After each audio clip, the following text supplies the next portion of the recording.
বিয়ে না হতেই স্বামীকে খেয়ে ফেললো, এখনো একে বাড়িতে রেখেছো? আমি হলে কবে ঘাড় ধাক্কা দিয়ে বাড়ি থেকে বের করে দিতাম। নানির কথা ঈশিতা চক করে উঠল, ধীরে কণ্ঠে বলল, এইসব কি বলছো নানি? মেহমান হয়ে এসেছো, মেহমান থাকো, কেউ শুনলে কি ভাববে? ঈশিতা নানির মুখ কালো করে বলল, কি ভুল বলেছে? একে তো বিধবা, তার উপরে আগেই নাকি আশ্রিতা ছিল। সো এটাকে বাড়ি থেকে বের করো না কেন? তুই পোয়াতি হলে যে ওর প্রভাব পড়বে না, এর কিনা ভরসা আছে? ঈশিতা একটু চক করে উঠল, আশেপাশে তাকিয়ে বলল, নানি দয়া করে চুপ করো, কেউ শুনে ফেলে খারাপ হয়ে যাবে। ঈশিতা নানির মুখে বাঁকিয়ে একে পলক নুবার দিকে তাকালো, পরপর চুপচাপ বসে রইল। ছোট্ট আয়রা হাঁটতে শিখেছে, 4 থেকে 5 কদম অনায়াসে হাঁটতে পারে, তবে হামাগুড়ি দেয় প্রচুর। অনেক রকমের শব্দ উচ্চারণ করতে সে নুনা এবং পরিচিত মানুষের দেখলেই চিনতে পারে, তবে অপরিচিত মানুষদের শব্দই করতে পারে না সে, একদম আহামরের মতো। অপরিচিত মানুষদের দেখতে পারে না। নুনা ভাত নিয়ে আয়না পেছনে পেছনে যেতে যেতেই বলল, পড়ে যাবে তো মা, আসতে। আয়রা জোরে দৌড়াতে ওর মুখ থুবড়ে পড়ে গেল। নুবা কলিজা স্যাঁত করে উঠল, ছুটে যেতে নিলেই হারুন মির্জা ছুটে এসে নাতিকে কোলে তুলে নিল। আয়রা ভ্যা ভ্যা করে কেঁদে উঠল। হারুন মির্জা নাতির মাথায় হাত বুলিয়ে বলেন, কিছুই হয়নি তোর, কান্না করে না দাদু ভাই। আয়রার দাদা গলা জড়িয়ে ধরে শব্দ করে কাঁদলো। নুবা এগিয়ে এসে আয়রার শরীরে হাত রেখে বলল, বেশি ব্যথা পেয়েছো? বলেছিলাম দৌড় দিতে না। হারুন মির্জা নাতির কান্না থামাতে না পেরে ফ্লোরে পা দিয়ে আঘাত করতে বলল, একদম মেরে দেবো ওকে, আমার দাদু ভাইকে ব্যথা দেয়। ফ্লোরে আঘাত করতে দেখে আয়রা মাথা নিচু করে তাকালো, পরপর চোখের পানি নিয়ে সামনে 6টা দাঁত বের করে হাসলো। নুবা এক হাত দিয়ে আয়রাকে নিতে নিতে বলল, আম্মু কাছে আসো, দাদু কাজে যাচ্ছে। দাদু কাজে যাচ্ছে কথাটা শুনে আয়রা দাদার গলা জড়িয়ে ধরে মৃদু কণ্ঠে উচ্চারণ করলো, দা। নুবা আয়রার হাত টেনে ধরে বলল, আসো আব্বু, দাদা ভাই কাজে যাচ্ছে তো। আয়রা দাদাকে ছাড়বে না সেই বাহানায় ধরলো। নুবা দীর্ঘ নিঃশ্বাস ফেলে আয়রাকে এক হাতে দিয়ে টেনে নিজের কোলে নিল। সাথে সাথে আয়রার গলা ফাটিয়ে কেঁদে উঠল। হারুন মির্জা আবারও নাতিকে কোলে তুলে বলল, এখন এই বাহানা খাবে না, তুই আগে ওকে খাইয়ে নে, তারপর না হয় যাব। দাদা কোলে যেও আয়রা লাফিয়ে উঠল। নুবা মুচকি হাসে দাদাকে কাছে পেল, তার আগে কিছু লাগে না। হারুন মির্জা আয়রাকে নিয়ে ঘুরতে লাগতো পিছনে পিছনে, নুবা ঘুরে ঘুরে আয়রাকে খাওয়াতে লাগলো। আয়রা এটো মুখ দিয়ে হারুন মির্জার মেখে ফেলে লাগলো। নুবা মৃদু কণ্ঠে বলল, তুই তো দাদুকে মেখে ফেলেছিস মা। হারুন মির্জা এক পলক আয়রার দিকে তাকিয়ে আদরে গলায় আয়রার গালে হাত রেখে বলল, থাক মাখুক, ও ছাড়া কে মাখাবে? হারুন মির্জা আয়রার সাথে গল্প করতে লাগলে এদিক দিয়ে নুবা এই ফাঁকে আয়রাকে খাওয়াতে লাগলো। এর ভিতরে উচ্চ পেট নিয়ে আরশি আস্তে আস্তে হেঁটে আসলো তাদের সামনে।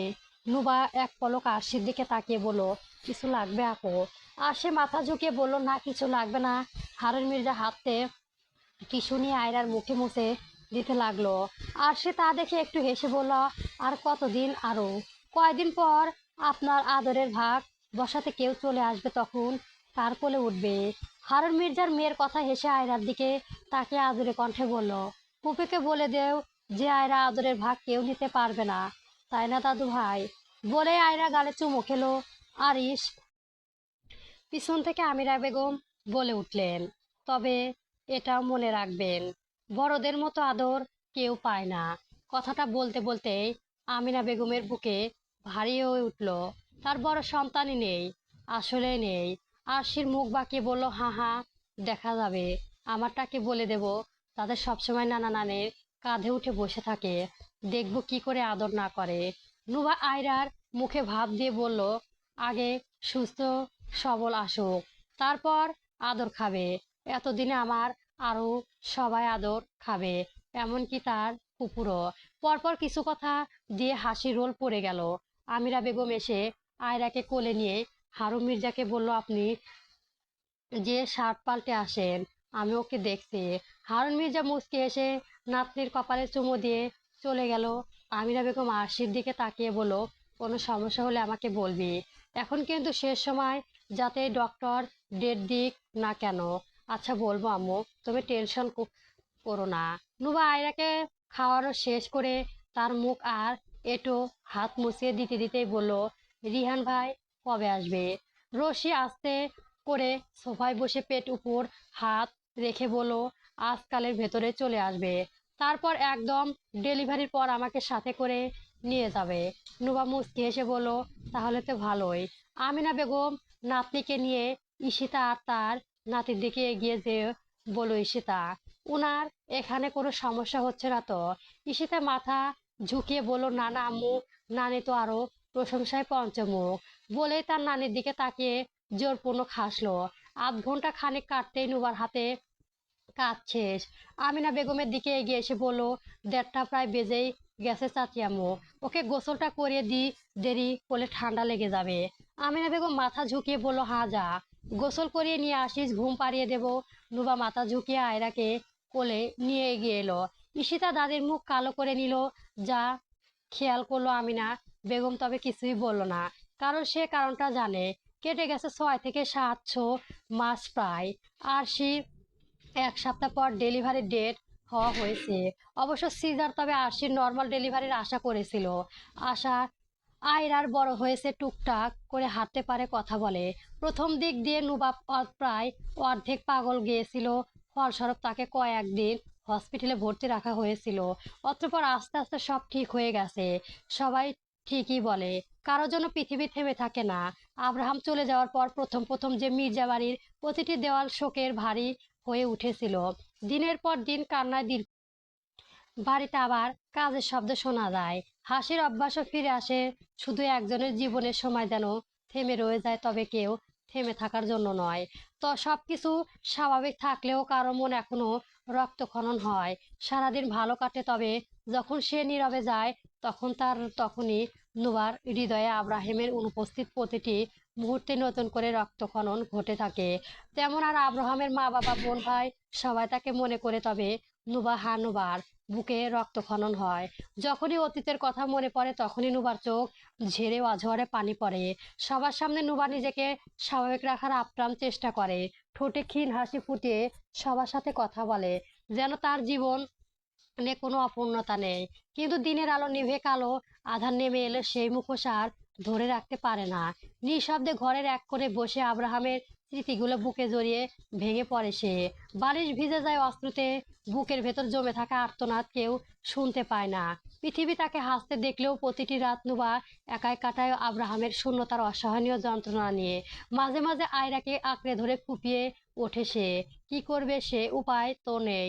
নুবা আয়রাকে বাথটবে বসতেই আয়রা খিলখিল করে হেসে উঠল। নুবা আয়রাকে হাসতে দেখে আদ্র কণ্ঠে বলল, শোনো, শুধু পানিতে ভিজেছে ইচ্ছে করে তাই না। আয়রা 2 হাত পানিতে নেড়ে নিজেকে গোসল করতে লাগলো। নুবা খেয়াল করলো আয়রার মাথায় হালকা আলো হয়ে আছে। নিশ্চয় তখন পরে ব্যথা পেয়েছে। নুবা দীর্ঘশ্বাস ফেললো। আয়রার কপালে হাত বুলিয়ে চুমু খেয়ে বলল, ব্যথা পেয়েছো আমার মাটা? আয়রা হাত বের করে হাসলো। নুবা চাপা নিঃশ্বাসে ফেলে আয়রার গোসল সেরে তাকে তাওয়াল দিয়ে জড়িয়ে রুমে আসলো। নুবা আসতে তার বুক ভারী হয়ে আসলো। অনেক মাস ধরে রুমটা শূন্য। রুমটা আসলেই নুবার কান্না পায়। তাই ইদানিং বেশিরভাগ সময় হাজারোর সাথে থাকে না নুবা। নুবা আয়রাকে বিছানায় বসাতে আয়রা হামাগুড়ি দিয়ে নুবার বুকে ঝাঁপিয়ে পড়লো। দুপুর না হতেই ঘুমে চোখ ভেঙে আসলো তার। এখন নিয়ে শুধুই ঘুমিয়ে পড়ে। নুবা মেয়েকে বুকে জড়িয়ে শরীর মুছে দিল। পরপর শরীরে বেবি পাউডার দিয়ে তাকে পাতলা পোশাক পরিয়ে দিল। আয়রার হাতে বালা আর পায়ে নুপুর বেজে উঠল। হারুন মির্জা তখন নাতির রূপার জিনিস পরিয়েছে। যখন সারা বাড়িতে বেড়ায় তখন নুপুরের শব্দ শুনে আয়রাকে খুঁজে বেড়ানো হয়, কারণ নিচে ছেড়ে দিলে সে রান্নাঘর থেকে শুরু করে পুরো লিভিং রুম, ডাইনিং রুম, এমনকি হাজারো রুম চক্কর দিয়ে আসে। নুবা আয়রাকে গুছিয়ে পাশের বুকে দুধ দিল। নুবা জানে এখনই ঘুম পাবে। আর হলে তাই আধা ঘন্টা খানেক পাশে শুতে আয়রা ঘুমিয়ে পড়লো। নুবা উঠে বসলো। আয়রার কপালে চুমু, এক দীর্ঘশ্বাস ফেললো। নুবা খেয়াল করলো সেও কিছুটা ভিজে গেছে, তাই ভাবলো গোসলটা সেরে নিয়ে ভালো হবে। নুবা উঠে আস্তে করে আলমারির দিকে এগিয়ে গেল। যখন ব্যস্ত হাতে সে নিজের জামা কাপড় নিতে ব্যস্ত, তখনই নাকে ভেসে আসলো পরিস্থিতিক ঘ্রাণ। নুবা শুকনো ঢোক গিলে তারপর পাশ ফিরে তাকাতেই আব্রাহামের শার্ট, গেঞ্জি, প্যান্ট সব ছবি নজরে পড়লো। নুবার বুক ভারী হয়ে আসলো। সে চাইলে সরে যেতে, তবুও পারলো না। কেমন যেন নিঃশ্বাস ফেলে কম্পিত হাতে আব্রাহামের শার্ট হাতে তুলে নিল। পরপর সাত মুখের সাথে লাগে ঘ্রাণ নিতেই নুবার কলিজা কেঁপে উঠল। সেই চেনা ঘ্রাণ তার সার দিয়ে আসছে, তার সারা শরীর একটা আলাদা ঘ্রাণ থাকে, তার উপর আব্রাহামের সার দিয়ে বরাবরই পারফিউমের ঘ্রাণ পাওয়া যায়। নুবা সার জড়িয়ে দাঁড়িয়ে রইল। অতঃপর চোখ বন্ধ করে চোখের পাতা অতীতের কিছু পাতা ভেসে উঠল। আব্রাহামকে মনে পড়তেই নুবার চোখ বেয়ে পানি পড়ল। নুবা কাঁদতে কাঁদতে কেমন করে হেসে পেল। চোখের পানি নিয়ে মুখে হাসি টেনে শার্টের আঙুল বুলাতে লাগলো নুবা। ইদানিং আব্রাহামের কথা একটু বেশি মনে পড়ে। তা তো এতটাই কাছে যায়নি, না এতটা ভালোবাসা হয়েছে তাদের ভেতরে, তাহলে কেন এত কষ্ট হয় নুবার? নুবা জানে না। নুবার ভাবনার ভেতরে হাজারো এসে হাজির হলো ব্যস্ত কণ্ঠের বলল, বিচ্ছুটি পাতা কি ঘুমিয়ে গেছে? তা দাদি যান তাকে ডাকছে। মায়ের কণ্ঠে নুবা হুঁশ ফেলল। সারাদিন আয়রাই তো দুষ্টমি করে দেখে, হাজারো আয়রাকে বিচ্ছুটি পাতা বলে ডাকে। নুবা পেছনে ফিরে তাকালো। মেয়েটাকে এভাবে আব্রাহামের সাথে আঁকড়ে ধরে দাঁড়িয়ে থাকতে দেখে হাজারে একটু খারাপ লাগলো। তার মৃদু কণ্ঠে হেসে বলল, আর একবার নক করে আসতে ভুলে গেছে। নুবা মায়ের কথা হেসে বলল, এখন তো যার জন্য নক করে আসবেন সেই নেই, এত দিক ধরতে হবে না। আর আয়রাকেও ঘুম পাড়িয়ে দিয়েছি। হাজেরা এগিয়ে এসে মেয়ের গালে হাত রাখলেন। মায়ের আদুরে কণ্ঠে পেয়ে নুবার ঠোঁট ফুলিয়ে ফুফিয়ে উঠল। হাজেরা মেয়ের চোখে পানি মুছে বলল, সবার একদিন যেতে হবে, আগে বা পরে। এখনো কিছু শেষ হয়নি। আয়রাকে নিয়ে বেঁচে থাক, নতুন করে জীবন শুরু কর। সবই তোর ইচ্ছে। বয়স এখনো পার হয়ে যায়নি। নুবা চাপা নিঃশ্বাস ফেটে শার্ট আলমারিতে তুলে রাখতে রাখতে বলল, সে আমার কাছে ভরসা করে রেখে গেছে, আমি সেই ভরসাটুকু ভাঙতে দিব না ইনশাল্লাহ। হাজরা শান্ত কণ্ঠে বলল, তুই যা ভালো বুঝিস তা। দুপুরে খাবার তো খেলি না, নিচে আয়। তুমি যাও, আমি গোসল সেরে আসছি। আচ্ছা বলে হাজরা চলে গেল। নুবাই এক পলক আব্রাহামের জামা কাপড়ের দিকে তাকিয়ে ভারী কণ্ঠে বলল, ধুলো পড়ে যাবে, তবুও হয়তোবা এগুলো পরার মানুষ ফিরবে না। তবে ভয় নেই, আপনার রেখে যাওয়া একটা জিনিসও আমি কাউকে দেব না। সেটাই হোক জামা কাপড় বা আপনার রেখে যাওয়া ছোট্ট আমানত। যা তো দিন বেঁচে আছি ততদিন সবই আমার জিম্বায় থাকবে। রাত 9টা নাগাদ প্রতিদিনের মতোই সবাই খেয়ে বসেছে। নুবা সবেমাত্র খেতে বসলো, তখনই হারুন মির্জা বলে উঠলেন, আয়রা কোথায়? নুবা প্লেটে ভাত তুলতে তুলতে বলল, আশেপাশে তাকিয়ে দেখো, হয়তোবা কোথাও ঘুরঘুর করছে। হারুন মির্জা চিহ্নিত কণ্ঠে বললেন, এভাবে ফ্লোরে সারাদিন তৈ তৈ করছো, নিশ্চয় ঠান্ডা লেগে যাবে। এখন তো দেখার জন্য পুরো ফ্লোরে কিছু বিছিয়ে রাখতে হবে। আমিনা বেগম মৃদু কণ্ঠে বললেন, সেটা করলেই ভালো হয়। এমন সময় তুরতুরে আয়রা হামাগুড়ি দিয়ে এসে দাদার চেয়ার ধরে দাঁড়ালো। হারুন মির্জা আদুরে কণ্ঠে বলল, এই তো আমার দাদু ভাই, আপনাকেই তো খুঁজছিলাম। আয়রা দাঁত কেলিয়ে হাসলো। হারুন মির্জার নাতিকে কোলে তুলে নিল। সাথে সাথে আয়রার হারুন মির্জার খাবারের প্লেট দুই হাত চালালো। নুবা সেই দিকে খেয়া খোলা কণ্ঠে মৃদু কণ্ঠেই বলল, নামিয়ে দাও, না হলে খেতে দেবে না। হারুন মির্জার নাতির দুই হাত ধরে বললেন, থাক, আমি দাদু ভাই খেতে এসেছে, তাই না দাদু? সবাই মৃদু হাসলো। কিছু সময় যাওয়ার পরেই ঈশিতা নানির হারুন মির্জার দিকে তাকিয়ে বলে উঠল, আপনাদের বড় পোলা বউ এত বয়স অনেক কম, আবার বিয়ে টিয়েও দেবেন নাকি? আসলে আমাগো একটা পোলা আছে, বউটা মইরা গেছে, একটা ছোট্ট মাইয়া আছে, দিলে তো ভালোই হয়। ঈশিতা নানির কথায় সবাই চমকে উঠল। ঈশিতা চোখ মুখ খিঁচে নিল। এই নানির মুখটা সে বন্ধ করতে পারলেন না। কি যে করবে? হারুন মির্জা বুড়ো মানুষ দেখে ঈশিতার নানিকে কিছু বললেন না, শুধু শান্ত কণ্ঠে বলল, আমার ছেলের বউটাকে আমরা বিয়ে দেব না, তবে ভবিষ্যতে যদি চাই তবে দিতে পারি, এটা নিয়ে আপনার মাথা ব্যথা করতে হবে না। নুবা দাঁতে দাঁত চেপে আসলো। এই বাড়িতে আসার পর থেকে এই বুড়ি নুবাকে বিভিন্ন কথা বললেই যাচ্ছে। নুবা শুধু বুড়ো মানুষ দেখে শুনে যাচ্ছে, তবে আজ তো অতিরিক্ত করে ফেললো। ঈশিতা নানির পর পর বলে উঠলো, না মানে বলেছিলাম যে এইগুলা অশুভ হয় বুঝলে। আমার নাতিরা আছে, ভবিষ্যতে পোয়াতি হইলে নিশ্চয় এর প্রভাব পড়বে, বুঝতে তো হবেই। এরকম কথায় সবাই একটু ক্ষেপে গেল। নুবার গলায় ভাত আটকে গেল, ঠোঁট দুটো তীর তীর করে কেঁপে উঠলো। কেমন কান্না পেল তার। তবে প্রতিবাদ করতেই চাইলো সে, কিন্তু প্রতিবাদ করার শব্দ খুঁজে পেল না। আমিনা বেগম নুবার চুপ সুপসানো মুখের দিকে তাকিয়ে কিছুটা রাগী বলে উঠল, এইসব কিরাম কথা আপনার? আপনি আসার পরে থেকে আমার বড় ছেলের বউ পিছনে পড়ে আছেন। আমি কিন্তু সবই জানি, তবে আজ না বলতে পারছি না। আর দুটোই আমার ছেলের বউ, তাদের দেখার দায়িত্ব আমাদের। আপনারা আমার ছেলের বউদের নিয়ে চিন্তা করবেন না। এসব কুসংস্কার আমার বিশ্বাস করি না। ঈশিতার দাদির মুখ চুপসে গেল। ঈশিতা লজ্জিত বোধ করে বলল, আম্মু আপনারা কিছু মনে করবেন না, উনি একটু এমনি, বুঝতে পারছে না এই বয়সে এসে আর কি করবে। ঈশিতার নানির কালো মুখ করে ঈশিতার দিকে তাকালো।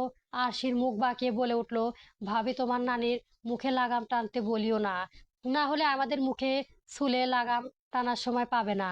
হারুন মির্জার সবার কথা শুনে চাপা নিঃশ্বাস ফেলে বললেন, আমার ছেলের বউ আমার ঘরের লক্ষ্মী, সেটা ছেলে থাকুক আর না থাকুক, ওর বিষয়ে আপনি কথা না বলে আমার খুব খুশি হব। সবাইকে এভাবে কথা বলতে দেখে হাজরা বেগম শান্তির নিঃশ্বাস ফেলল। সে না থাকলেও তার মেয়েটাকে দেখার লোক আছে ভেবে তার বুক ভরে আসলো। নুবার চুপসানো মুখটা আবারও শীতল হয়ে আসলো। সবাই খাওয়া দাওয়া শেষ করে উঠে গেল। নুবা উঠতে নিলে আমিনা বেগম এগিয়ে এসে নুবার মাথায় হাত রেখে বলল, শোন, কেউ কিছু বললে মুখের উপর কড়া জবাব দিবি, কারণ সব সময় আমরা থাকবো না। একটা মনে রাখিস, নরম মানুষের যাতে বেশি শক্ত থাকবি। আমিনা বেগম কথায় নুবার বুক। হাজরা বেগম দুই থেকে বিষয়টা খেয়াল করে হাসলেন। এর আগে কথায় কথায় নুবাকে আবার বিয়ে দেওয়ার কথা উঠেছিল। সেই কথা শুনে নুবা কি রাগ, এরপর থেকে ভুলেও কে রকম কথা তোলে না।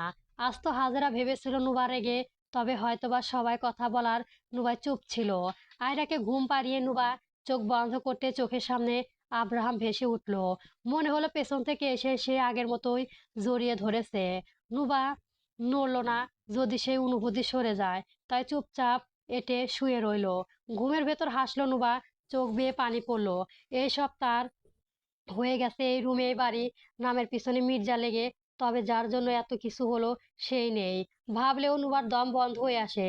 সকাল সকাল বাড়ির সবাই চিহ্নিত হয়ে এদিক ওদিক কাউকে খুঁজছে। সকালে আয়রাকে লিভিং রুমে এসে ছেড়ে দিয়েছে। এখন আর তার খোঁজ পাওয়া যাচ্ছে না। প্রথমে সবাই শান্ত থাকলেও এখন আয়রাকে না খুঁজে পেয়ে চিহ্নিত হচ্ছে। নুবা সব জায়গায় চোখ বুলিয়ে দেখলো, তবে পেল না। আয়রাকে না খুঁজে নুবা অস্থির হয়ে উঠলো, মৃদু কণ্ঠে ডাকলো, আরো শোনা আম্মু, তবে উত্তর এলো না। নুবা প্রায় কেঁদে ফেলে এমন পরপর ক্লান্ত কণ্ঠে বলল, কোথায় গেলে? এই মাত্র এখানে ছেড়ে গিয়েছিলাম।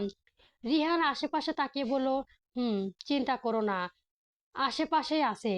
যেই তুর তুর করে নিশ্চয় কোনো চিপা চাপায় লুকিয়ে আছে।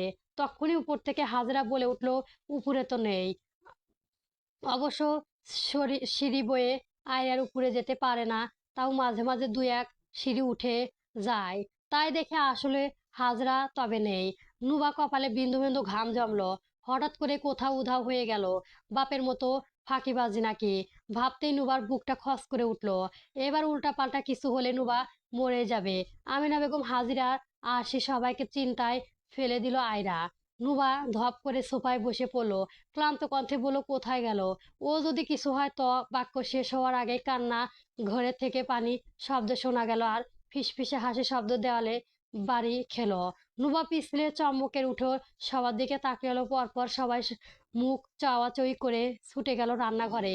রান্নার ঘরে যেতে সবার চোখ কপালে উঠে গেল। পুরো রান্নাঘর পানি ভেসে গেছে। কেবিনের নিচে থেকে পানি নাড়াচাড়ার শব্দ, কারো হাড় হুম উ শব্দ ভেসে আসতে। নুবা এগিয়ে যেতে ঝুঁকে তাকাতেই চ্যাম্পে উঠল। নিচে বসে পানি কল ছেড়ে দিয়ে কি সুন্দর খেলছে আব্রাহামের বেয়াদব মেয়ে। নুবা কিছু খাওয়ার সেই দিকে তাকিয়ে থাকতেই আয়রা ফিরে তাকালো। পরপর দাঁত বের করে হেসে সবার মন জুড়িয়ে দিল। নুবা চেপে এক নিঃশ্বাসে ফেলে সোফা হয়ে দাঁড়িয়ে কোমরে ওড়না গিটার দিয়ে বলল, রান্নাঘরকে চেক করেছিল? রিহান নিষ্পাপ চেহারা করে বলল, আমি করেছিলাম। তবে তখন থেকে আয়রা ওখানে ছিল না। নুবা কোমরে হাত দিয়ে রিহানের দিকে তাকিয়ে বলল, নিশ্চয় কলটা আপনি ছেড়ে দিয়েছেন, না হলে আয়রা খুনা সাধ্য হয়ে ওঠেনি। রিহান চোখ বড় বড় করে বলল, কি? আমি না, আমি তো ওকে দেখিনি। আরশি এগিয়ে এসে বলল, তুই আমার নিষ্পাপ জামাইটার দোষ মোটেও দিবি না। তোর মেয়ে দুনিয়া আমার জামাইয়ের কি দোষ? নুবা কটমট করে রিহানের দিকে তাকিয়ে বিড়বিড় করে বলল, আসলে একটা জামাই তোমার নিচু হয়ে একটু সব খুঁজে দেখতে পারেননি। যত সব অলস মানুষ। আরশি চোখ উল্টে নিজের পেটের দিকে ইশারা করে বলল, একটা হচ্ছে অলসতার ফল, বুঝলি? আমার সোনাটাও মোটেও অলস না। তোর মেয়ে ফাজিল আমার নিষ্পাপ জামাই তাকে ফাঁসিয়ে দিচ্ছে, তার থেকে বড় কথা তুই কেন চেক করিসনি? হাজরার কপাল চাপড়ে বলো, তোরা তর্ক করতে থাক। ওখান দিয়ে আয়রা কক্সবাজারে ফিল নিচ্ছিল। আমিরা বেগম দীর্ঘশ্বাস নিঃশ্বাস ফেলে কাঁদো কাঁদো কণ্ঠে বলল, কি অবস্থা করেছে সব কয়টা, এখান থেকে বের হওয়া, সব মুছতে হবে। নুবা তর্ক না করেই যেই ভিজে যাওয়া আয়রাকে কোলে তুলে ধমকে বলে, একদম তুলে একটা আছাড় দেব। সকাল সকাল গোসল করতে ইচ্ছে করেছে, সবাইকে ভয় দেখিয়ে ফেলেছিলি বেয়াদব মেয়ে। নুবার আগে মুখ দেখে আবার ধমক শুনে আয়রা ঠোঁট ফুলাতে লাগলো। হাজরা নুবাকে উল্টো ধমক দিয়ে বলল, এদিকে উম, একদিন বলেছি পোলা পাইন্ডে ধমক দিবি না, কথা কানে যায় না। নানি প্রতিবাদে খুশি হলো। আয়রা দুহাত পেতে তার কাছে যেতে চাইলো, নুবা যেতে দিল না। হাঁটা দিল আয়রাকে নিয়ে, কারণ এখন যেও ভালো পানি দিয়ে গোসল করিয়ে দিতে হবে, এভাবে থাকলে ঠান্ডা লেগে যাবে। নুবা যেতেই রিহান বিড়বিড় করে বলে উঠলো, তুমি পাইছো একটা ভাইয়ের মেয়ে, আল্লাহ সকাল সকাল নাকে মুখে চুবানি দিয়ে ছাড়লো। আর সেই রুহানের বুকে চিমটি কেটে বলল, একদম আরুকের নিয়ে কথা বলবে না, ও আমাদের কলিজার। তার থেকে বড় কথা আপনার তা আগে হোক, তারপর দেখবো কি করে সামাল দেন। সামান্য বাচ্চা খুঁজতে পারেন না, আর আসছেন বাপ হতে। পিছন থেকে আমিরা বেগম তা দিয়ে বলল, তোরা কি এখন থেকেই বড় হবি নাকি? আয়রা ফুপিয়ে ফুপিয়ে কাছে। নুবা তার উপর দুটো বসিয়ে দিয়েছে আয়রাকে। দিব না কেন, কতটা টেনশনে ফেলে দিয়েছে। আয়রাকে থামাতে না দেখেই নুবা আবারও ধমকে বলল, চুপ করবি নাকি আর একটাও দিব? মায়ের একদম চোখ রাঙা নিতে আয়রার আরো কেঁদে উঠল। নুহা আলতো করে আয়রার গালে চর বসিয়ে বলল, চুপ। আয়রা আরো কেঁদে উঠল। ছুতে বুড়ি সে একটু ছুলেই কেঁদে উঠে, আর ধমক দেওয়ার তো যায় না। আয়রার শরীর মুছে শুকনো কাপড় পরিয়ে নুবা আয়রাকে শাসিয়ে বলল, যদি দেখেছি আর পানিতে ভিজতে, তবে খবর আছে। নুবা কণ্ঠ নরম হতেই আয়রার দুই হাত তুলে তার বুকে ঝাঁপিয়ে পড়ল। নুবা আয়রার কাঁদো কাঁদো মুখ দিকে তাকাতেই মিটি করে হাসলো। আয়রা নুবার গল মুখ গুজে শব্দ করে কাঁদলো। নুবা জানে এখন যত সময় তাকে আদর না করা হবে, তত সময় এভাবে কাঁদতে থাকবে, একদম পাকা ঢঙ্গি বুড়ি। নুবা দুই হাত দিয়ে আয়রাকে বুকে জড়িয়ে নিল, হালকা দোল দিয়েই কণ্ঠে বলল, আমি কি মারতে পারি আমার মাটাকে? একটু ধমকে দেয়নি আরুকে? কার সাহস হয়েছে আমার মাটাকে ধমক দেয়? একদম মেরে দেব। নোভা আদরে কণ্ঠে শুনে আয়রার তার মুখে প্রাণে তাকালো, পর নিজের আবারও বুকের মুখ গুজালো। আসলে সে দেখে নিল তার মায়ের রাগটা কেমনে কিনা কমেছে কিনা। আয়রার কাণ্ড দেখে নুবা মিটি করে হেসে তার গলা মাথায় হাতে চুমু খেয়ে গালে ঠোঁট ঠেলিয়ে বলল, আমি আরুকে বাকি বকিনি তো, আমি পচা আরশিকে বকেছি। আমি আরুকে কত ভালো, একদমই দুষ্টুমি করবে না আমার লক্ষ্মী মেয়ে, তাকে কি আমি বকতে পারি? আমি আরশিকে বকেছি একদম পচা কুপি তোমার, তাই না? আমি আরশুকে বকেছি সবাই খারাপ, আমার আরো কত ভালো। আয়রার কান্না থেকে এলো। নুবা তা দেখে আয়রার পেটে সুরসুরি দিল। আয়রা নুবার বুক হাতে রিয়ান বিড়বিড় করে বলল, মা মা। আয়রার মুখে মা ডাক শুনেই নুবা প্রাণ জুড়ে গেল। আয়রাকে বুকে জড়িয়ে চুমু খেয়ে বলল, কি হয়েছে আমার মাটার? সবাই শুধু বকে, সবাই তো বোঝে না আমার মা খুব পরিষ্কার, সবসময় গোসল করতে চায়, তাই না আম্মু? আমার মা একটুও দুষ্ট না। মায়ের কথা আয়রার খিলখিল করে হেসে উঠল। নুবা আয়রাকে শুয়ে বুকে দুধ দিল। আয়রা এই সুযোগে লুফে নিল, চকচক শব্দ তুলে খেতে লাগলো। নুবা মেয়ের হাতে হাতে আলতালুতে চুমু খেয়ে পরপর আঙুল গুয়ে মুখে পুড়ে ঠোঁট দিয়ে চেপে ধরে বলল, এই হাত দুটো এত শক্ত হয়ে গেছে যে কল ছেড়ে ফেলেছে। এত পচা কেন আপনি? আপনি বোঝেন না আম্মু কতটা চিন্তা হয়? আপনাকে ছাড়া আমি নিঃস্বার্থ, আপনি বোঝেন না? আপনি ছাড়া আমাকে কে আছে? বলতে বলতে আয়রাকে খুঁটিয়ে দেখতে লাগলো নুবা। বাপের মতো হাত পা আঙুলগুলো লম্বা লম্বা হয়েছে, চুল হয়েছে আব্রাহামের মতোই, সাথে পিঠের বাঁ পাশে জন্মদাগ, বুকে তিল, পায়ে আঙুলে ফাঁকে তিল, সব বাপের মতোই হয়েছে। আব্রাহামের বুকে আর পায়ে আঙুলে ফাঁকে তিল আছে নুবা দেখেছিল অনেক আগেই, তখন সে ভাবতো সবাই সত্যি বলে পায়ে তিল থাকে মানুষের বিদেশে যায়। কথাটুকু ভেবেই নুবা হাসলো। আয়রার পা উঁচিয়ে চুমো খেয়েও ভাঙা কণ্ঠে বলল, আমাকে কখনো ছেড়ে যাস না, তুই ছাড়া এই সংসারে জীবনে আমার অস্তিত্ব নেই। আমি কখনো তোর সৎ মা হব না, কখনো না। আমি তোর মা, এটাই সত্য।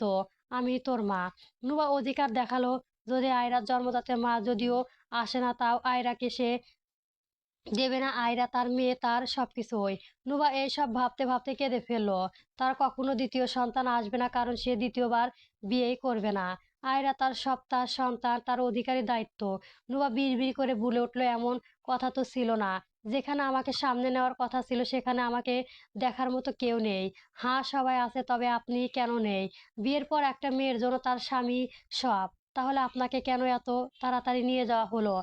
নুবা চাপা নিঃশ্বাস ফেলে মনে মনে ভাব ভালো করে ছেড়ে চলে গেল আব্রাহাম। আমাদের একটা সংসার হওয়ার কথা ছিল। স- সবই হলো, তবে টিকলো না কেন? আপনিও স্বার্থপর। এত তাড়াতাড়ি যাওয়া হলো, আসার কি দরকার ছিল? আমার জীবনে আসা আলো হয়ে না আসলে পারতেন। ন- নাবিলের জীবনে শান্তি চলেছে, তবে আফসোস নিয়ে। আব্রাহামের লাশ শনাক্ত হওয়ার পর সন্দেহ মোতাবেক নাবিলাকেও জিজ্ঞাসাবাদ করা হয়েছিল। নাবিল তো শুনে অবাক হয়েছিল আব্রাহাম মরে গেছে। সে তো সুস্থ হয়ে আরো আব্রাহামকে টপকানোর পায়ে তলা পড়েছিল। তবে হঠাৎ করে আব্রাহামের মৃত্যুর খবর শুনে সেও হতাশ হয়েছিল, কারণ সে নিজে মরতে পারতো না। তবে খুশিও হয়েছে বেশ। যার ধারণা করা হয়েছিল তাই হয়েছে। ধূর পড়ে গেলে আব্রাহামের তন্দ ফাইলে কেউ খুলেও দেবে না। সপ্তাহে যে কায়দা হারুন মির্জা কল করে তখনই বলা হয় তার চেষ্টা করেছে, তবে কিছুই বুঝতে পারছে না। হারুন মির্জা চুপচাপ আছে এই ভেবে যে সে এই কেস অন্য কারো হাতে তুলে দেবে। সে ব্যবস্থা করে হারুন মির্জা অতি শীঘ্রই সব ঘটনা খোলাসা করবে। বাস্তবতা এতটাই কঠিন যে পরি সব মাথা পেতেই নিয়েছে। সময়ের সাথে সাথে হয়ে উঠেছে এই বাড়ির বড় বউ। কয়দিনে বাচ্চা রাখবে না বলে মেডিসিন নিয়মিত নিতে। তবে সে অনুভব করেছিল এই মেডিসিন নিয়মিত নিলে তারই সমস্যা হবে। অতঃপর আবার ভেবেছিল সমস্যা হলেও কি সে কি বাচ্চা নিবে নাকি? কখনো না। ওপর দিয়ে না বলেও সে কি একজন নারী? তার ভেতরেও আশা আকাঙ্ক্ষা আছে, একটা সংসার, ভালো স্বামী, 2 থেকে 3টা বাচ্চা কাচ্চা, সবই আশা ছিল তার।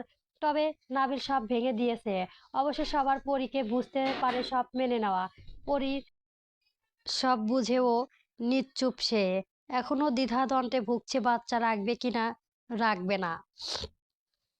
পরি বুক ফেটে দীর্ঘ নিঃশ্বাস বের হয়ে আসলো। মাঝে মাঝে শাশুড়ি ফোন দিয়ে বাড়িতে কথা বলে, সেই বিষয়ে নাবিল কিছুই জানে না। জানলে হয়তোবা পরীকে আস্ত রাখবে না, কারণ তার জন্যই বাইরের দুনিয়ার সব পুরো পরিবার হারাম হয়ে গেছে। কারোর সাথে কথা বলতে পারে না।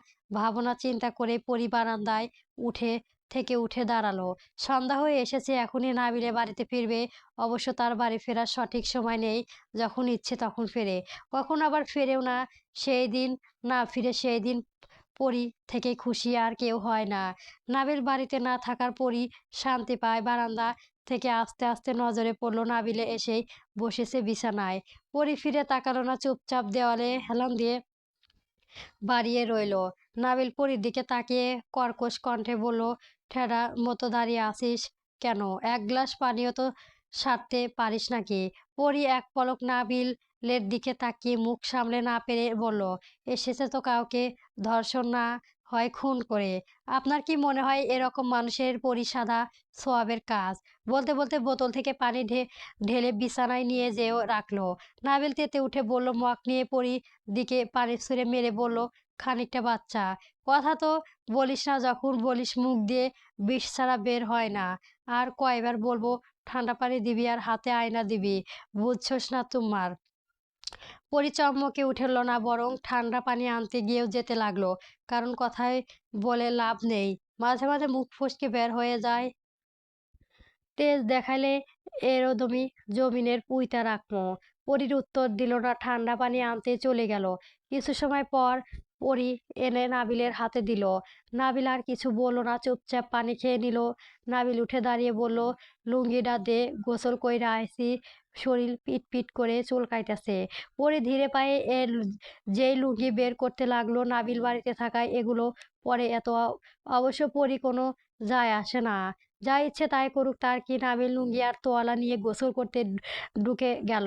পরি চুপচাপ যে বিছানার এক কোনায় বসলো। জীবনটা কোথায় থেকে কোথায় চলে এসেছে তার নিজেরাই জানো নাই। কিছু সময় পড়তে অনাবিরা লম্বা শাওয়ার নিয়ে বেড়ে হয়ে আসলো। পরি মন ভরা হয়ে বসে রইল, সবকিছুই বিষাক্ত আর কেমন অগোছালো লাগছে তার। ইচ্ছে করে পালিয়ে যেতে, তার কোথাও যাবে, তার পরিবার যে আছে, কেমন সাদা কালো হয়ে গেছে জীবনটা। সারাদিন রুমে বন্দি থাকে, মাঝে মাঝে শাশুড়ি যাদের সাথে কথা বলে, তারপর আবার রুমে। অতঃপর নাবিল আসবে, কয়েকটা হুমকি করবে, রাতের খাওয়া দাওয়া শেষ এসে বিছানায় শুয়ে পড়বে। তার মন ভরে গেলেও বিছানার এক কোনায় পড়ে থাকা, তারপর আবার সেই ঠেলে ঠুলে জীবন চলা। পরিসংসার করে না, বরং ঠেলা গাড়ি চালায়, যা প্রতিদিন এক এক গতিতে চলে আবার থেমে যায়। একটা সুন্দর সংসার চেয়েছিল, তবে পেলে শূন্য আর অপূর্ণতা। বাড়িতে যে ইচ্ছে করে তার একটুও, সবার মতো স্বামীর কাছ থেকে ভালোবাসা পেতেই। বাইরে যেতে তার ছোট্ট বোনটাকে মনে পড়ে। পরি কত ইচ্ছে ছিল তার একটা দুলাভাই, তবে তা সব পূর্ণ করবে। পরিটু শব্দটুকু করল না, আর না বাধা দিল। কোনো কিছু করে লাভ নেই, উল্টো কিছু করলে মার খেতে হবে। এখন আর পরি শরীরে কুলায় না তার, চুপচাপ থাকে, এত মার খাওয়ার ইচ্ছে নেই তার। নাবিল পরির কাছে টেনে বলল, লুঙ্গিতে একটা আলাদা শান্তি বুঝলি, হুয়েনের সময় খুলতে হয় না, আপনা আপনি খোলা যায়। আজ থাইকা তুই শাড়ি পরবি, ছায়া নিচে কিছু পরনের দরকার নেই, আমার সুবিধা হইব। প্রত্যেক দিন এটা টাইম টু না খুলতে ভালো লাগে না। পরিসহ্য হয় না নাবিলের কথা। এরকম ক্ষেত ভাষা শুনলে তার শরীর জ্বলে ওঠে। অশালীন ভরপুর কথা, আগে গালি আর বিচ্ছিরি কথাবার্তা। পরি লাগাম ছাড়া কথাগুলো হজম করে নিল। নাবিল পরি শাহরুখ কোমরে আঙ্গুল বুলিয়ে বলল, কি হইল, কথা কস না কেন? পড়তে না চাইলে সমস্যা নেই, প্রত্যেক দিন আমি এখনের আগে তয়লা হয়রা হুইরা থাকবি। জামাইয়ের কথাই বুনে চেষ্টা করলো। পেট পাকিয়ে বমিয়া আসছে পরীর। পরীকে অন্যদিকে মুখ করে থাকতে দেখে নাবিল পরীর গলায় মুখ গুজে বলল, কথা কইতে মুখ ব্যথা করে, একদিন এক থাপ্পড় মাইরা কানের পর্দা ফাইটা দিমু, তখন বুঝবে তেরামো করার ফল। পরি মাথা ঘুরে উঠল, পেট পাকিয়ে গলার কাছে চলে আসলো। নাবিল পর পর পরীর থেকে একটু সরে যেয়ে বলল, ও আগে যাইয়া কইছিলাম কসলামান গোসল কইরা আয়, শরীর দিয়ে বদগন্ধ আইতাছে, নাকটা জইলা গেল আমার, পুরো শরীর ডাইলা গোসল কইরা আইবি, যাতে কিছু বাদ না থাকে যায়। পরি নাবিলের দিকে তাকিয়ে মৃদু কণ্ঠে বলল, দুপুরে কয়েছি, যা বলছি তা কর, বেশি পেঁচাল না পাইরা, না হইলে হেডা ভাঙ্গা দিমু। পরি উঠে নিল, তবে সাথে সাথে তার মাথাটা ঘুরে উঠল। অনেকক্ষণ ধরে এক ধ্যানে বসে থাকা হাতবার পরি চুপচাপ যে নাবিলের কথা মতো গোসল করে আসলো, তবে চুলের কারণে যেন তার ঠান্ডা লাগছিল। পরি গোসল সেরে আসতে নাবিল ডাকলো, পরি মতো পরীকে খুব নিষ্পাপ লাগতেছে। মুখে ফোঁটা ফোঁটা পানি আর কান্নার চোখ দুটো নাবিলের ঘষে করে দিল। এক মুহূর্তের জন্য সে পরীর অতীতের কাছে পাওয়ার জন্য উতলা হয়ে পড়ল। নাবিল ব্যস্ত কণ্ঠে ডাকলো পরীকে। পরী ক্লান্ত ভঙ্গিতে ধীরে পায়ে এগিয়ে আসলো। সামনে আসতেই নাবিল পরীর হাত টেনে ধরে নিজের বুকে ফেলে নিল। হঠাৎ করে নাবিলের শরীর থেকে সেই গন্ধ ভেগ করে পরীর নাকে যেতেই নিজের অজান্তেই গড় গড় করে বমি করে দিল পরী। দুপুরে খাওয়ার সব বেড়ে আসলো পেট থেকে। নাবিল হতভম্ব হয়ে গেল, তার রাগ হলো তার। পরী ক্লান্ত চোখ নাবিলের দিকে তাকিয়ে একটু ভয় পেল, গায়ে হাত না তুলেই বসে। সেই ভয়ে তাড়াতাড়ি নাবিলের কাছ থেকে সরে গেল সে। ওড়না দিয়ে তাড়াতাড়ি করে নাবিল উন্মুক্ত বুক মুছতে মুছতে বলল, আমি বুঝতে পারিনি। নাবিল কেমন যেন রেগে গেল, ঠাস করে একটা চর বসিয়ে দিল পরীর গালে। হঠাৎ থাপ্পড়ে ঝাঁকুনি খেয়েও পরী আবারও বমি করে ফ্লোরে মেঝে ফেললো। আবারও পেট পাকিয়ে আসলে পরী যেন সব বের হয়ে আসতে পেট থেকে।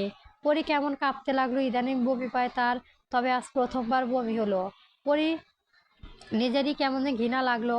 আবারও পেট পাকিয়ে আসলো। এক পলক নাবিলের দিকে তাকিয়ে কেবল উঠে ওয়াশরুমে চলে গেল। ওয়াশরুমে যেয়ে বমি পুরোপুরি হতে পরিক্লান্ত হয়ে ভেঙে আসলো। উঠে দাঁড়ানোর শক্তিটুকুও পেল না। ইচ্ছে হলো এক্ষুনি এখানে শুয়ে পড়তে। পরি হাত মুখ পানি দিয়ে ভেতরে নাবিল ওয়াশরুমে ঢুকে পড়ে আসলো।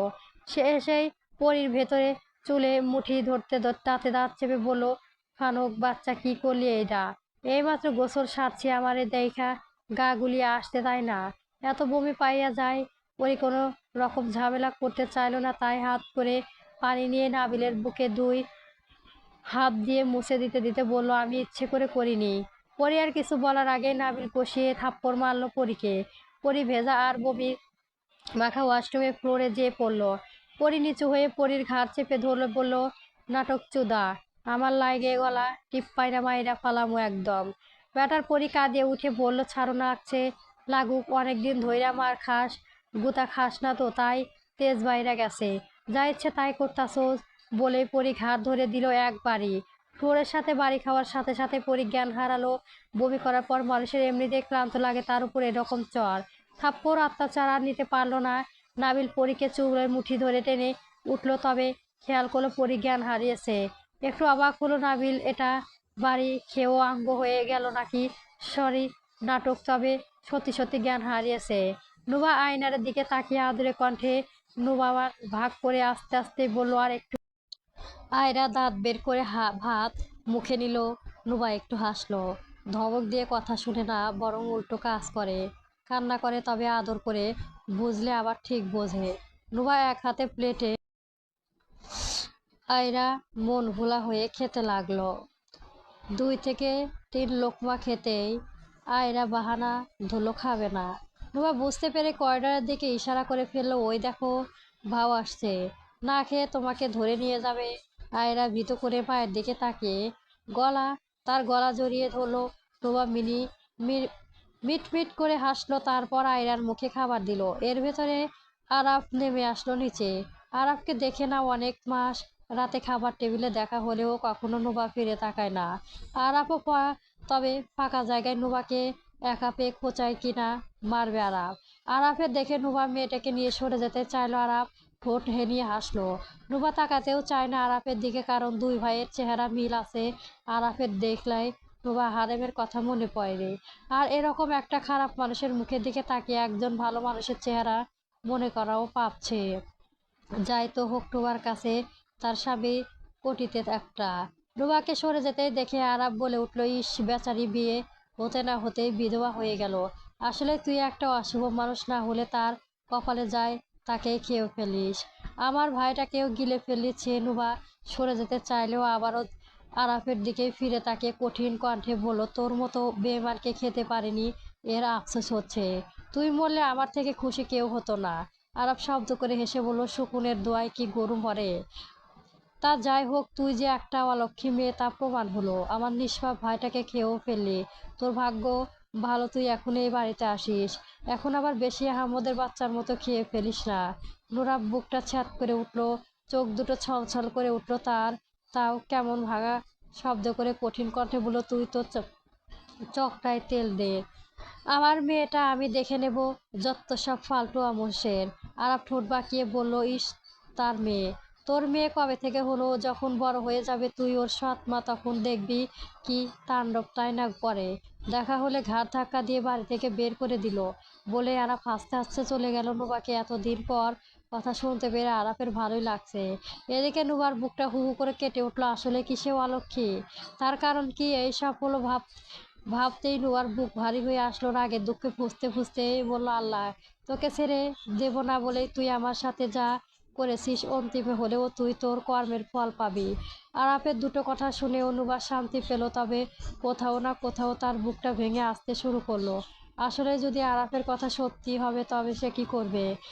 আয়রার যদি তাকে ভুল বোঝে, যদি সে আয়রাকেও হারিয়ে ফেলে, তার কি হয়ে যাবে সে? পরি চুপচাপ বিছানায় হেলান দিয়ে বসে আছে। কেমন অস্থির লাগছে। সে আগে থেকে সব জানলেও এখন শিওর হওয়ার তার বুক আনচান করছে। পরি নিজে 3 মাসের পেটের উপর হাত রেখে নিজের আশ্চর্য হলো সে মা হতে, তবে তার সুখ লাগছে না কেন? সবাই তো বলে সবার প্রথম বাচ্চা হলে সবার এতটা খুশি লাগে, তার আনন্দ হচ্ছে না কেন? এত অদ্ভুত লাগছে কেন? সবাই একটু হলেও খুশি হয়েছে। নাজমা বেগম বুঝিয়ে রেখে গেছেন পরীকে। পরি আস্ত হয়ে গেছে রুম থেকে। সবাই বের হয়ে নাবিল এগিয়ে আসে। পরি ধ্যান নেই সে কি আদৌ খুশি নাকি অন্য কিছু, বুঝতে পারছে না। পরি চোখ বুজে নিল, চোখের পাতায় বেয়ে পানি গড়িয়ে পড়ল। নাবিল এসে সামনে বসতে পরিকম্পিত কণ্ঠে করুণায় করে বলল, আমার এই জীবন আর ভালো লাগছে না। আমার থেকে যা পাওয়ার ছিল তা পেয়ে গেছে। আপনার অতিষ্ঠ লাগছে আমাকে। সৌন্দর্য নুয়ে নুয়ে খেয়ে ফেলেছে, এবার আমার রেহাই দিন। আমাকে একটু বাঁচতে দেন, নিজেকে বন্দি খাঁচায় মনে হচ্ছে। নাবিল দাঁতে দাঁত চেপে বলল, তাই কি তুই ডানা সাইরা উঠতে চাস? পরি নাবিলের দিকে তাকিয়ে কেমন কাঁপতে কাঁপতে বলে উঠল, ডানাবেলার উড়ার শখ আমার নেই। প্রথমবার উঠতে যেয়ে কোনো এক শিকারীর হাতে পড়ে গেছি, এখন ডানাগুলো ভেঙে দিয়েছি আমার। এই ইচ্ছে নেই, আমি শুধু সাবধান মানুষের মতো বাঁচতে চাইছি। নাবিল ভুল উঠিয়ে বলল, তা তো কি এহেন এলিয়েন্টের মতো রাখি? ভাবতে জায়গার গু দে নাকি তোরে মাটিতে শুয়াইতেছি, নাকি তোরে বায়ধা রাখছি? পরি নিষ্পাপ চাহনি দিল নাবিলের দিকে, দাঁতে দাঁত চেপে বলল, আপনাকে দেখে ঘৃণা লাগে আমার। ভাবতেও অবাক লাগে, আপনার মতো একজন খুনি আর ধর্ষক আমার স্বামী। কবুল পড়েছে আমার তার নামে, আল্লাহ জানে তার মানুষের জীবন নিয়েছে, কত মেয়ের সম্মানহানি করেছে। আমার এখানে দম বন্ধ হয়ে আছে। এর থেকে ভালো আপনি মেরে ফেলুন আমাকে। আল্লাহ দোহাই লাগে, আমার এই দম বন্ধ পরিস্থিতি থেকে রেহাই দিন। বলেই পরি কাঁদতে লাগলো। সে জানে মায়া হবে না নাবিলে, তাও সে কাঁদে। নাবিল এগিয়ে এসে পরির থুতনি চেপে ধরে বলল, কি ভাবতাছোস পেতে আইছি দেখা, কিছু কইতে পারুম না।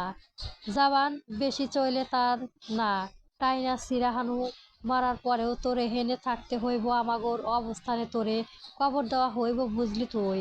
পরি সব কথা বিষাক্ত লাগলো, ভাঙা কণ্ঠে বলল, সবার মতো আমারও একটা স্বপ্ন ছিল, যা আপনার মতো অমানুষ এক নিমিষে নষ্ট করে দিয়েছে। আমার একটা স্বামী সংসার দরকার, তবে এরকম না। আসলে আমি কাকে কি বলেছি, যার মনে মায়া দয়া বিবেক ভালোবাসা কিছুই নেই। দরকার পড়লে পরিবারকেও ছাড় দেবে না, আর তাকে বুঝতাছি আমি। আচ্ছা বাদ দিন, শুনুন, ভালো লাগছে না আপনার মতো মানুষকে বোঝানো, মনে পাথরের কাছে দুঃখ প্রকাশ করা। নাবিল বারবারের মতোই কষিয়ে একটা থাপ্পড় মারল পরীকে। পরি হকচকিয়ে উঠল। নাবিল তোকে এসে চুলের মুঠি ধরে বলল, একদম নাটক মারামারি না করে আমার সাথে যেমনে রাখতাছি এমনই তুই থাকবি।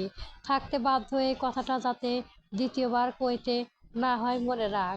না হইলে এই অবস্থা তোরে তুইলা দুটো আছাড় মারতে আমার 2 সেকেন্ডও ভাবতে হবে না। পরি ফুপিয়ে কেঁদে উঠল। যাও, সে চেঁচিয়ে বাচ্চা রাখবে, তাও আমার এখনই ইচ্ছে হচ্ছে না।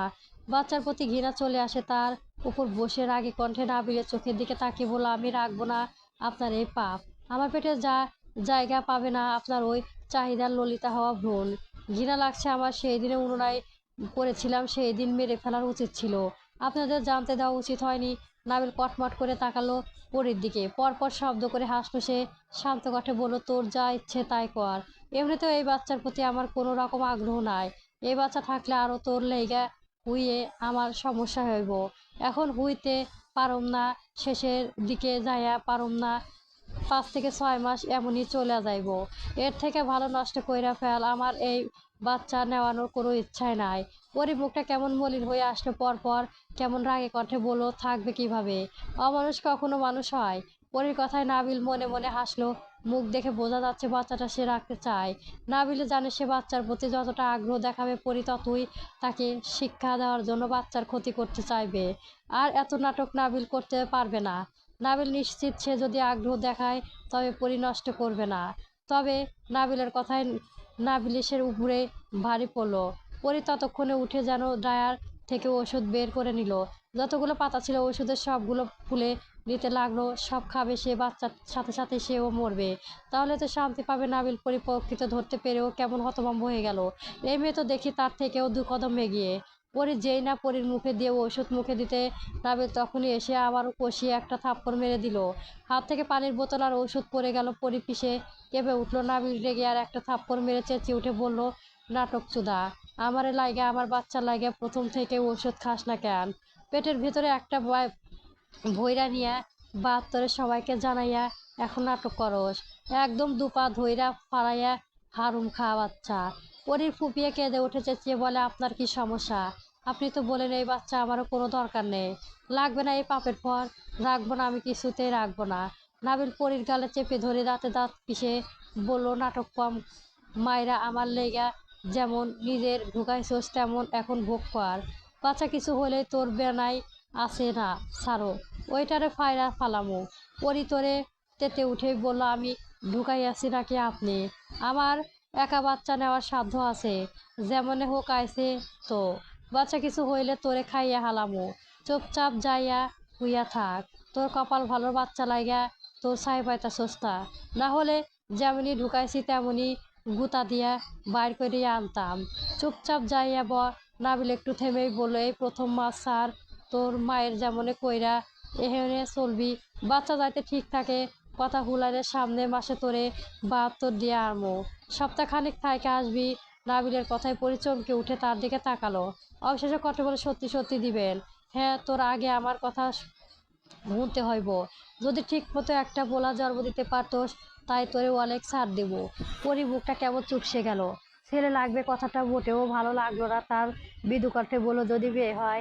নাবিল পরীকে ছেড়ে দিয়ে বলল, তখন কটা, তখন দেখো। কিন্তু আবার পোলাই লাগবে। পরি আবারও কেমন কণ্ঠে বলল, মেয়েই হবে। যাতে বিয়ে হয় আমার মতো অভাগের মেয়ে। তবে আপনি বুঝবেন মেয়ে হোক। নাবিল আবারও একটু তেতেই উঠে বলল, এর লেগা তোরে আমার দুই চক্ষে সহ্য হয় না। হেইডা ভাঙার কথা তোদা। তোর বাপের মতো সাউন্ড চিরা বাপ না আমি। মাইয়ারে দেখা রাখানোর মুরাত আছে। তাই পক পক না কইরা যাইয়া বইয়া থাক। পরি মনে মনে হাসলো, নিজের সন্তানের বেলায় কতটুকু সহ্য হলো না। মুরদ নিয়ে কথা উঠলো আর অন্যের বেলায় স্যাও। নুহা নুহা হতভম্ব হয়ে তাকিয়ে আছে। আসলে সে মা দেখলো কিনা সত্যি, নাকি শুধুই বরাবরের মতোই চোখের ধান্দা বা স্বপ্ন। গল্প নীরব উন্মাদনা, দ্বিতীয় খণ্ড। গল্পটি ভালো লেগে থাকলে অবশ্যই সাবস্ক্রাইব করে রাখবেন। ধন্যবাদ।